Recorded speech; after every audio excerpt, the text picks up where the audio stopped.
Good morning friends, this is Ashwini Singh और आज हम डिस्कस कर लेते हैं टेस्ट 10। इतना टाइम मैंने आपको इसलिए दिया बिकॉज उसमें जो क्वेश्चंस थे दे वर लेंदी और आपको थोड़ा अपना लॉजिक और अप्लाई करना था। Okay, anyway will do it.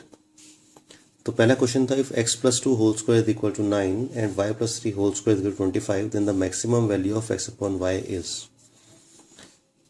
तो ये तो सिंपल है, अगर x plus 2 square is equal to 9 है तो x की वैल्यू क्या हो सकती है? Either it can be 1 because 1 plus 2 is 3 and 3 square is equal to 9, or it can be what? minus 5.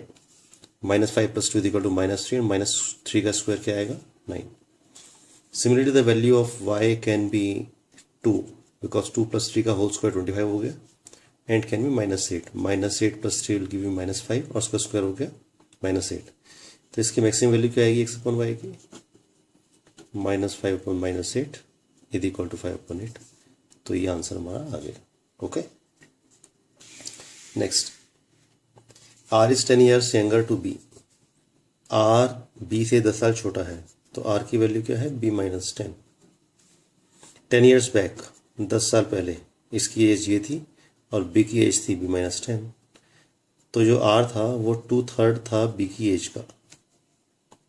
ठीक है, तो इसे सॉल्व कर लेते हैं। तो r minus 10 is equal to 2/3 of r। तो यहाँ से आ गया 3r minus 30 is equal to 2r। तो r की वैल्यू आ गई 30। तो r है 30 तो b कितना होगा? 40। This is the answer.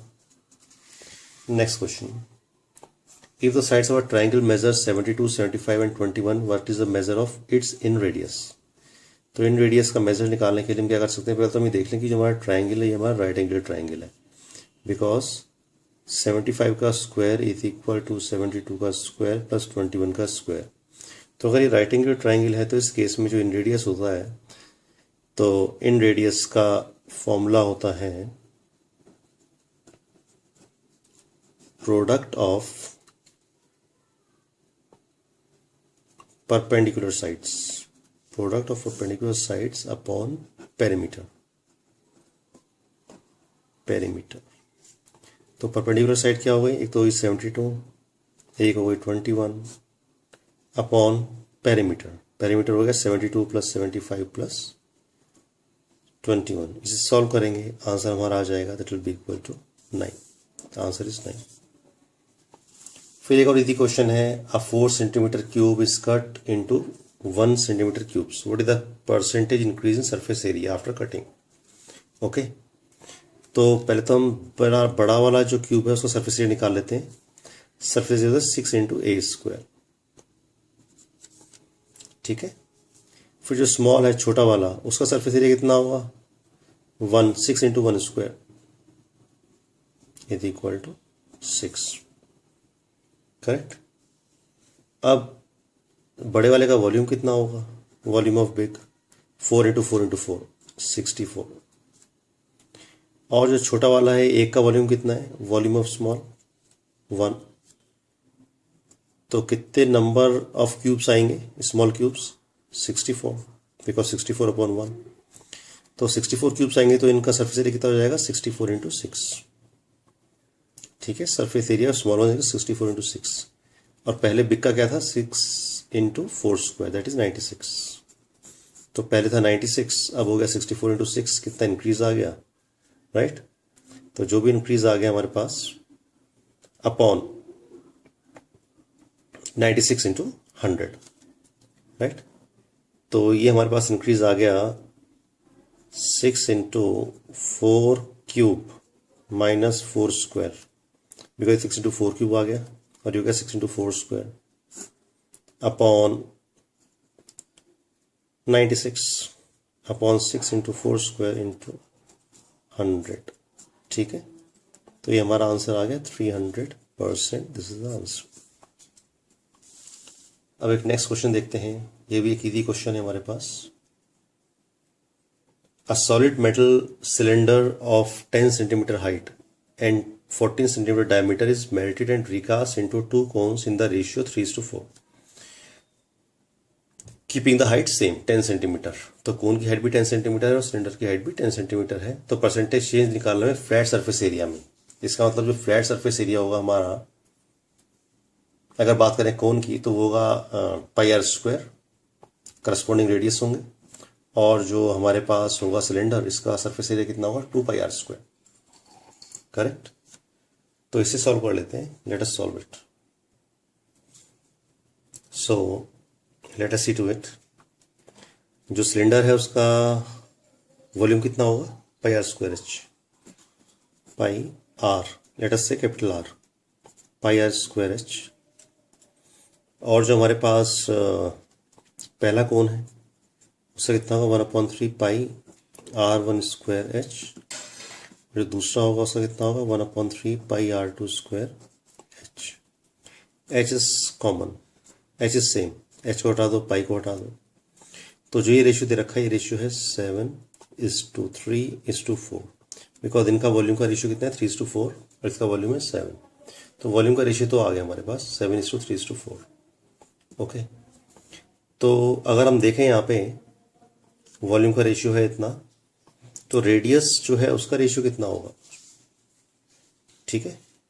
तो इसका मतलब इसका जो वॉल्यूम है वो है 7K, इसका वॉल्यूम है 3K, इसका वॉल्यूम है 4K। तो अगर हम रेडियस की बात करें, तो लेट अस से मैं अगर इसकी बात करूं, तो ये हो जाएगा 1/3 into R1 square is equal to 3K, let us say. तो R1 square is equal to 9K। Similarly यहाँ से जो R2 स्क्वायर आएगा वो आ जाएगा हमारा 12K। करेक्ट। और यहाँ पे जो R स्क्वायर है वो है 7K। तो R1, R2, R3 इसका रेशियो हमारे पास आ गया, R1 square, R2 square, R3 square का रेशियो भी आ गया। It is 7:9:12। ये रेशियो कितना है, किसका है, R square, R1 square, R2 square का। अब जो हमारे पास फ्लैट सरफेस एरिया आएगा इसका सिलेंडर का, वो तो होगा 2 पाई आर स्क्वायर। इसका होगा pi R square, that means pi R1 square, और इसका कितना हो जाएगा, पाई R2 स्क्वायर। करेक्ट। तो 2 पाई आर स्क्वायर, तो 2 इंटू 7, क्योंकि आर स्क्वायर पाई को हम कैंसिल कर देते हैं, आर स्क्वायर की वैल्यू 7, तो ये तो हो जाएगा 14, ये हो जाएगा 9, और ये हो जाएगा 12। तो 12 + 9 इज इक्वल टू 21, और यहाँ पे कितना आ रहा है, 14। तो पहले था 14, अब हो गया 21, 7 का चेंज आया किसमें, 14 में, 7/14 इंटू 100। तो ये हमारा आंसर आ गया 50%। सो this is the answer. Okay okay, next question करते हैं। A seller marks his goods up by 75% of the cost price. What is the maximum percentage discount that he can offer so that he ends up selling at no profit, no loss? तो एक seller ने कितना increase कर दिया price को, 75%। तो अगर पहले था 100, अब हो जाएगा 175। पर हम कह रहे हैं कितना रिड्यूस करें जिससे कि वो अपनी कॉस्ट प्राइस से बेचे, तो हमें 75 रिड्यूस करना पड़ेगा किस पे, 175 पे। तो 75 175 का कितना परसेंट है, सो 25 3s are 25 7s are, तो 300/7, 300/7, और ये वैल्यू आती है 42.85%। सो this is the answer. Okay, next question. Anu sold an article for ₹56 which cost him ₹X. If he gained X% on his outlay, what was his cost? So going through the options, हम देख लेते हैं 40। तो 40 + 40% of 40, क्योंकि मैंने practice कर चुके हैं, मालूम है कि ये तो आ जाएगा 16, ये आ जाएगा 40। तो ये सफाइस करता है हमारी इस वैल्यू को। सो that means 40 is the answer. Next कर लेते हैं question number 8th. 1 unit of X% alcohol is mixed with 3 units of Y% alcohol to give 60% alcohol. If X is greater than Y, how many integer values can X take? Okay, no issue. एक है X% alcohol, एक है Y% alcohol, इन दोनों को हमने mix कर दिया और रेशियो है हमारे पास 1:3। रेशियो है 1:3। करेक्ट। और जो हमारे पास सोल्यूशन बना उसका परसेंटेज क्या है अल्कोहल का, 16। तो ये वैल्यू यहाँ पे आ गई because x is greater than y, हमें दे रखा है x is greater than y। तो इसका मतलब अगर हम बात करें यहाँ पे तो ये हो जाएगा एक्स ग्रेटर देन वाई है तो ये वैल्यू एक्स से लेसर होगी। सो दैट मीन्स ये है एक्स माइनस 60 और ये है डेफिनेटली 60 माइनस वाई। तो हम करना ही चाह रहे हैं कि 60 minus y upon x minus 60 is equal to 1/3. Therefore, x minus 60 is equal to 3 into 60 minus y. हमें ये देखना है कि x की कितनी वैल्यूज होंगी जिसके लिए ये सफाइस करेगा। x is greater than y। तो अगर x ग्रेटर देन y है तो डेफिनेटली हमने यहाँ पे लिया हुआ है कि it is equal to 3 times this. तो इसका मतलब x is a multiple of 3 because x and y are integers. तो x is a multiple of 3 means x की वैल्यू यहाँ पे 63 भी हो सकती है, 66 भी हो सकती है, 69 भी हो सकती है और 72 भी हो सकती है बिकॉज मल्टीपल है 3 का। 75 भी हो सकती है, 78 भी हो सकती है, 81 भी हो सकती है, 84 भी हो सकती है, 87 भी हो सकती है, 90 भी हो सकती है, 93 भी हो सकती है, राइट। और क्या हो सकती है? It can be 96, it can be 99, इतनी वैल्यू हो सकती है। तो चेक कर ले कि इतनी वैल्यू हो सकती है कि नहीं हो सकती है। स्टार्टिंग में 63, करेक्ट, ओके। तो अगर हम यहाँ पे सॉल्यूशन देखते हैं तो हमारे पास ये वैल्यूज आती हैं, करेक्ट, जिस केस में x की वैल्यू डेफिनेटली y से ज़्यादा होगी। ओके, एक बार चेक भी कर लेते हैं। लेट अस से चेक द वैल्यूज। 63 के लिए सफाइस करेगा, 66 के लिए, right, and so on, that we have to see. Okay, so how many values it is giving, ये हमें वैल्यू दे रहा है। एक बार हम लास्ट में चेक कर लेते हैं 99। So 99 minus 60, 99 minus 60 is equal to 39. Now 60 minus y is equal to 1/3, 13. So 60 minus y is equal to 13. So y is equal to 73. Not an issue. So how many values? 1, 2, 3, 4, 5, 6, 7, 8, 9, 10, 11, 12, 13. So answer is 13. Correct. Next question. Lengthy question है, थोड़ा time लगेगा इसमें। Okay, next question. If 4 times the fourth term of an AP is equal to 9 times the 9th term of an AP, what is 13 times the 13th term of this AP? Okay, तो इसे check कर लेते हैं। 4 times the fourth term of an AP, so 4 times the fourth term of an AP is T4 is equal to 9 times the 9th term of an AP.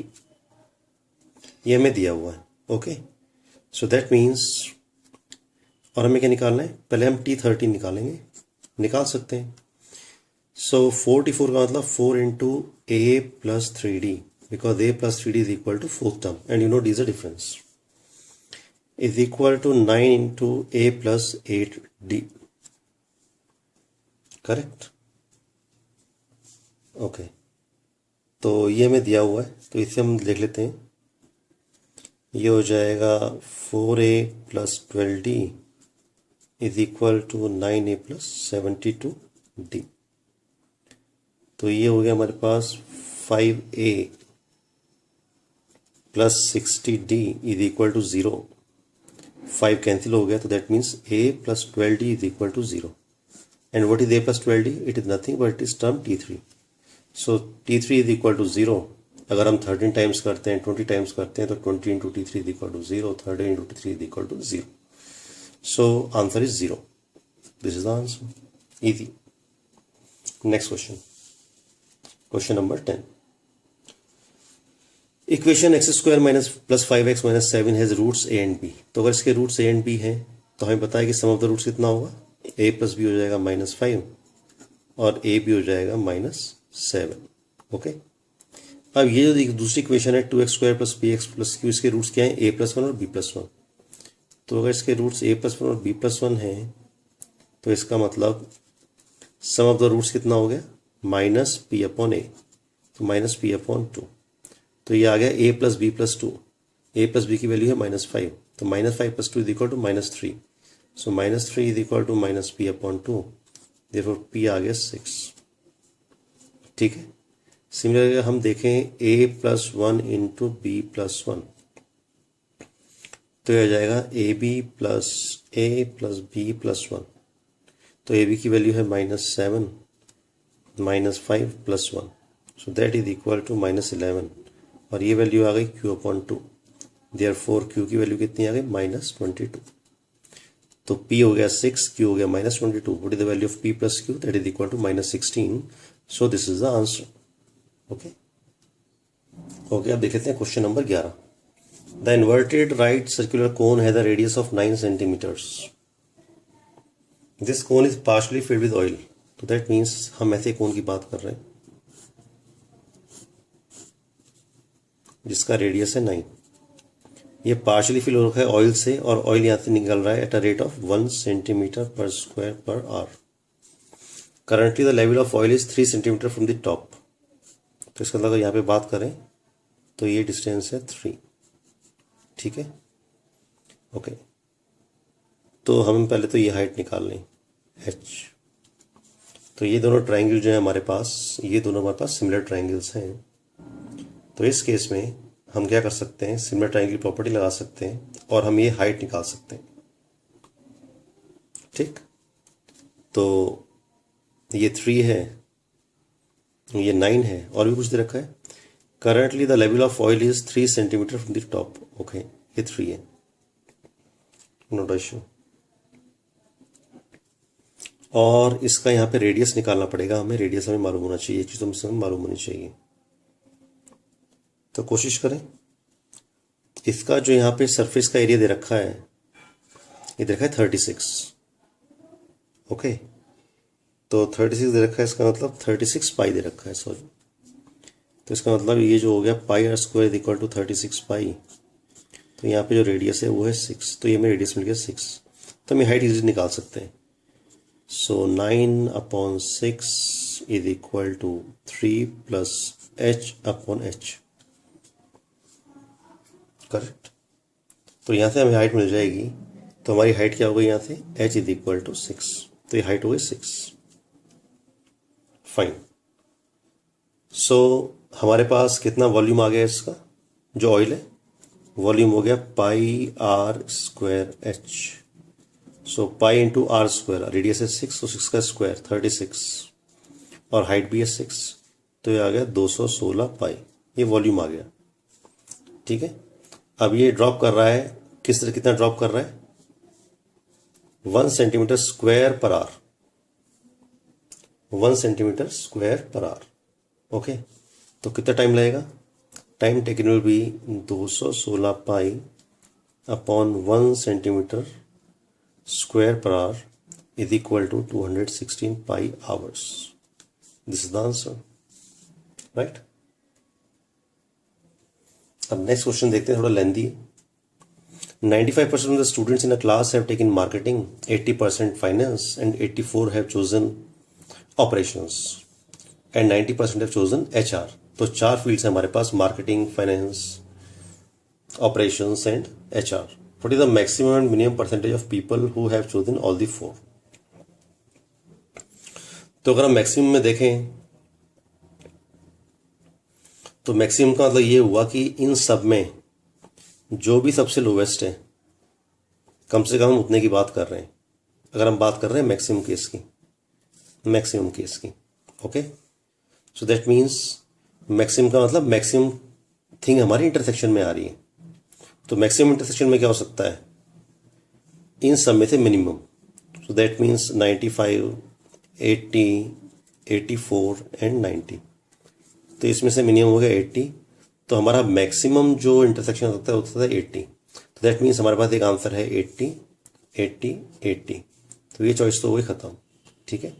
अब हमें देखना है minimum, minimum का मतलब हमारे पास जो भी इंटरसेक्शन हो रहा है वो मिनिमम हो, ये मिनिमम हो, ओके। तो पहले हम देख लेते हैं मार्केटिंग और फाइनेंस का, मार्केटिंग और फाइनेंस का। तो मार्केटिंग में टोटल कितना है 95, फाइनेंस का कितना है 80, तो यहाँ पे मिनिमम कितना आएगा वो हम निकाल लेते हैं।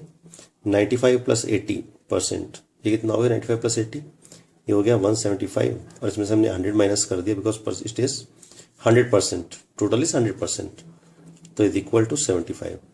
तो यहाँ पे जो आ गई वैल्यू वो आ गई 75। ठीक है, अब इसको इंटरसेक्ट कर देते हैं हम ऑपरेशन से।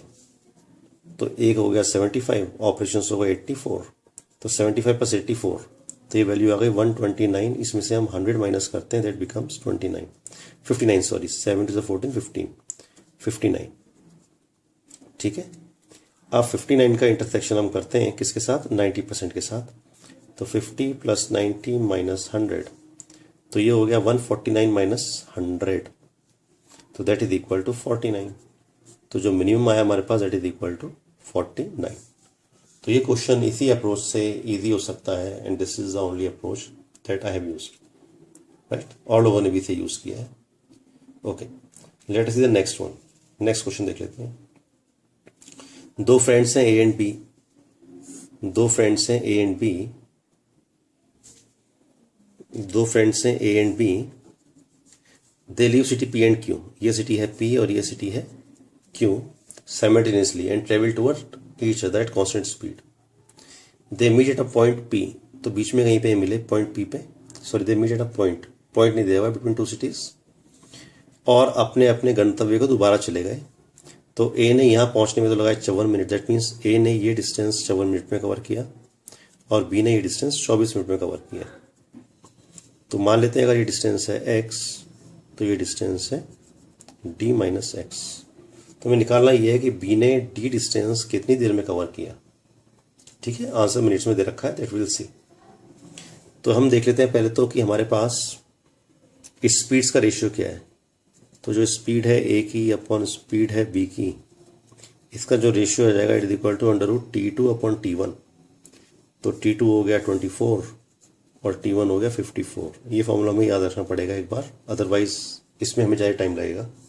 तो जो स्पीड का रेशियो आ गया वो आ गया 2:3, बिकॉज 6 4s 6 9s, 4/9 का रूट कितना होगा 2/3, राइट। तो स्पीड का रेशियो आ गया, speed of A upon speed of B is equal to 2/3। तो अगर हम बात करें स्पीड की, इसका मतलब ये हुआ अगर इसकी स्पीड है 2x, इसकी स्पीड है 3x, तो इसकी स्पीड है 2x, तो इसे यहाँ पे इस स्ट्रेच में डी माइनस इसमें कितना टाइम लग रहा है 54 मिनट्स। तो हम ले लेते हैं speed, let us say speed is 2s, speed और रेशियो है तो 2:3 रहने दो इसको। तो speed is equal to distance upon time, speed is equal to distance upon time, that is equal 24।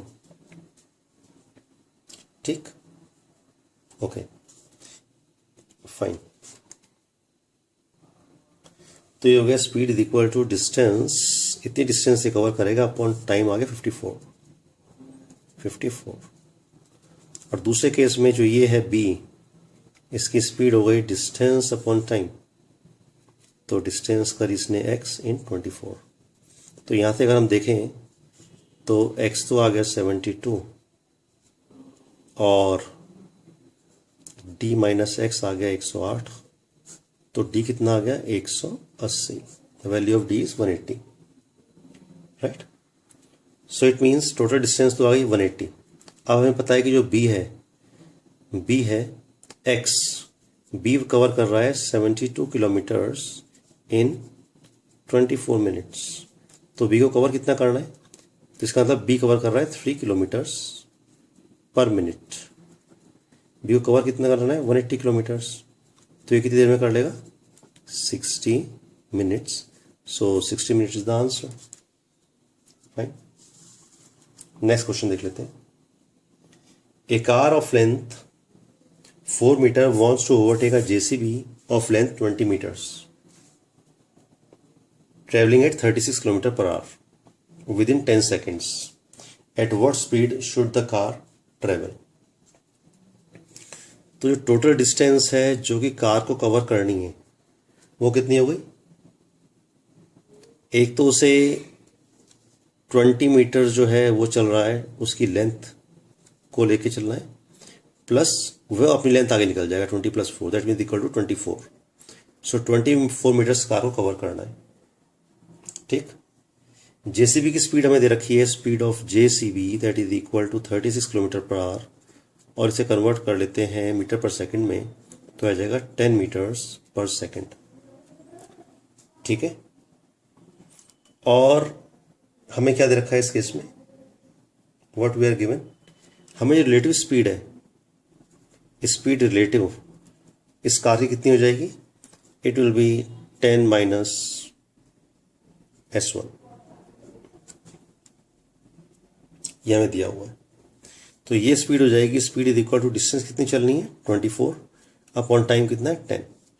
सो इसे सॉल्व कर लेते हैं, यहां से हमारी स्पीड आ जाएगी, राइट, कार की स्पीड आ जाएगी हमारी। तो this is the speed of car, so that means it is 100 minus speed of car is equal to 24। तो speed of car is equal to, what is it, let us check it.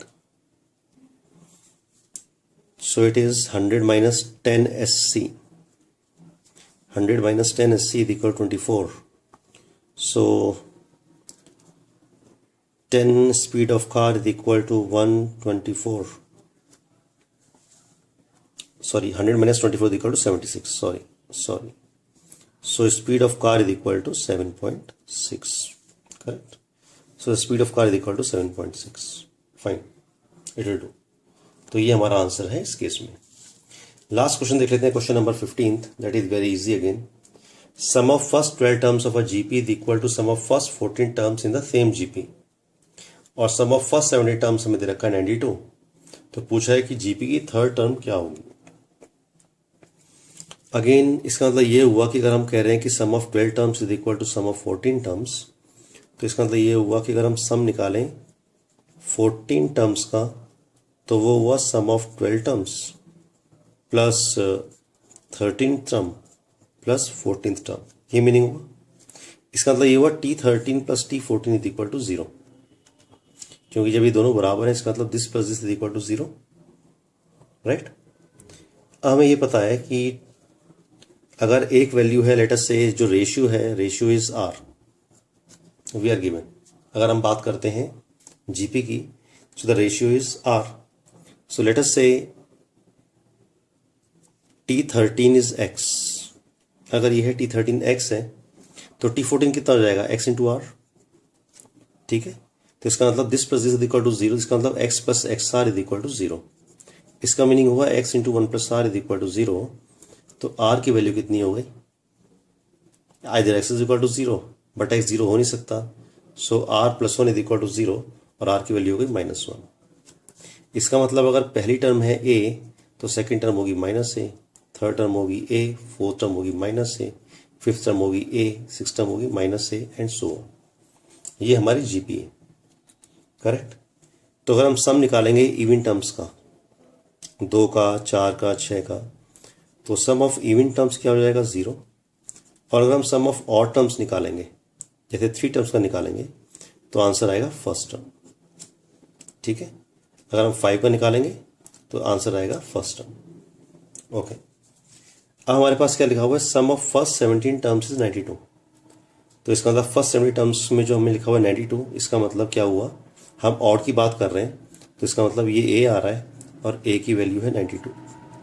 तो अगर A की value 92 है, second होगा -92, third term क्या होगी 92। तो third term पूछ रहा है, तो थर्ड टर्म क्या आ गई 92। So hope you like my video पढ़ें, 3-4 बार पढ़ें। जहाँ पे प्रॉब्लम है आप मुझे कभी भी ईमेल कर सकते हैं, मेरा ईमेल एड्रेस आपके पास है।